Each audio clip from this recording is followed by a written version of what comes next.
가끔 무릎에서 딱딱 소리가 난 적 있으십니까? 병원에 가면 연골이 부딪히는 소리라고 합니다. 관절염은 과연 연골의 문제일까요? 지난 2000년 동안 현대의학은 관절염의 문제를 해결하기 위해 연골만 바라보고 있었습니다. 하지만 연골이 왜 다른지 그 이유는 밝혀내지 못했습니다. 즉 관절염 치료에 맥을 제대로 짚지 못했다는 거죠. 연골만 들여다보던 현대의학, 연골에는 과연 혈관이 없는 걸까요? 혈관이 없다면 연골의 영양분은 어디서 가져오는 것일까요? 여기 미세 천공술을 시행하는 사진을 잠시 보실까요? 연골의 구멍 사이로 피가 흐릅니다. 그렇다면 피는 어디서 나오는 것일까요? 관절은 연골로만 만들어진 것은 아닙니다. 관절은 연골, 활액막, 관절액, 그리고 혈관으로 구성됩니다. 연골은 관절 끝 부분을 덮고 있는 부드러운 조직으로 관절의 마찰을 줄입니다. 그리고 관절액은 관절강을 채우는 액체로 연골 사이에는 마찰을 없애주는 끈적끈적한 활액이 있습니다. 관절의 활액은 혈액 성분인 혈장과 세포액으로 구성되어 영양분을 공급시키고 충격을 흡수합니다. 또 노폐물을 배출시키는 작용을 하여 관절을 건강한 상태로 만들어줍니다. 이 관절액은 혈장과 세포액으로 구성되어 있습니다. 즉, 혈관에서 오는 것입니다. 바로 활막에 많은 혈관들이 있습니다. 활막은 연골의 마찰을 줄여주고 혈관으로부터 받은 영양분으로 관절액을 만들어 연골을 보호하고 있었던 겁니다. 즉, 관절액은 활막으로부터 영양분을 받아들여 연골의 움직임을 부드럽게 하는 것입니다. 혈관이 활막에 영양소와 산소를 공급하고 활막은 이 영양소를 관절액으로 방출합니다. 이 과정은 관절의 윤활과 충격 흡수를 돕습니다. 관절에서 소리가 나거나 뻑뻑하면 정기적으로 사람들은 윤활 주사를 맞습니다.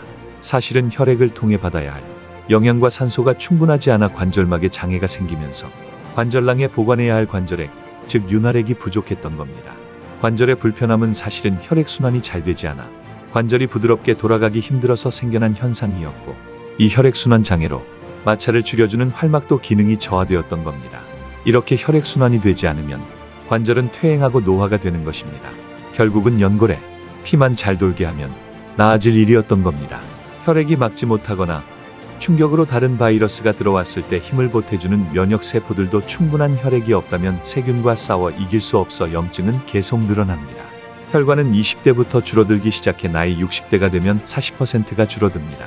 노화가 되면 산화질소가 줄어들기 때문에 활막에서 시작된 염증은 충분한 혈액을 통해 영양과 산소를 공급받지 못해서 염증은 연골로 그리고 연골에서 뼈로 이어지는 것입니다. 특히 연골세포는 영양과 산소에 힘이 없으면 힘을 잃습니다. 이렇게 혈액순환이 잘 되지 않아서 세포들은 활동적으로 관절액을 생성하고 유지하는 데 필요한 에너지와 원료를 충분히 얻지 못해 관절은 점점 망가져갔던 것입니다. 이것이 관절염의 근본 원인입니다. 하지만 현대의학은 연골만 들여다보고 비싼 수술만을 권해왔습니다. 혈액순환이 잘 되지 않아 세포가 힘을 잃은 상태인데 줄기세포를 이식하면 무엇할 것이며 미세천공술로 골수를 나오게 뚫어본들 산화질소가 이미 부족한 상태이면 혈액순환장애로 골수는 잘 생성되지 못해 연골을 단단하게 만들 수 없고 연골세포는 건강하게 다시 생성된다는 것은 불가능합니다.